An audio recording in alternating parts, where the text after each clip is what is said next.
തേങ്ങാതലയിൽ വീണ് ബൈക്ക് നിയന്ത്രണം വിട്ട് മറിഞ്ഞ് യുവാവ് മരിച്ചു.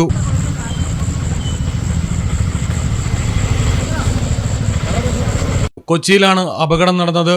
പാലക്കുഴ തോലാനി കുന്നേൽത്താഴം സ്വദേശി 38 വയസ്സുള്ള സുധീഷാണ് മരിച്ചത്. പാലക്കുഴയിൽ നിന്നും കൂത്താട്ടുകുളത്തേക്ക് പോകുന്നതിനിടെ സോഫിയ കവലയിൽ വെച്ചാണ് തലയിൽ തേങ്ങ വീണത്. ഇതോടെ ബൈക്കിന്റെ നിയന്ത്രണം നഷ്ടപ്പെട്ട് റോഡിന്റെ വശത്ത് താഴ്ചയിലേക്ക് മറിയുകയായിരുന്നു. കൂത്താട്ടുകുളത്തെ സ്വകാര്യ ആശുപത്രിയിൽ എത്തിച്ച ശേഷം വിദഗ്ധ ചികിത്സയ്ക്കായി കോട്ടയം മെഡിക്കൽ കോളേജിൽ എത്തിച്ചെങ്കിലും മരണം സംഭവിച്ചു. പാലക്കുഴയിൽ വർക്ക്ഷോപ്പ് നടത്തുകയായിരുന്നു സുധീഷ്. സൂര്യയാണ് ഭാര്യ. ശ്രീദേവ്, ശ്രീഹരി എന്നിവർ മക്കൾ. Malayalam television, Kochi. Aldan Arabian bakes മനസ്സും വയറും ഒരുപോലെ നിറയ്ക്കാം.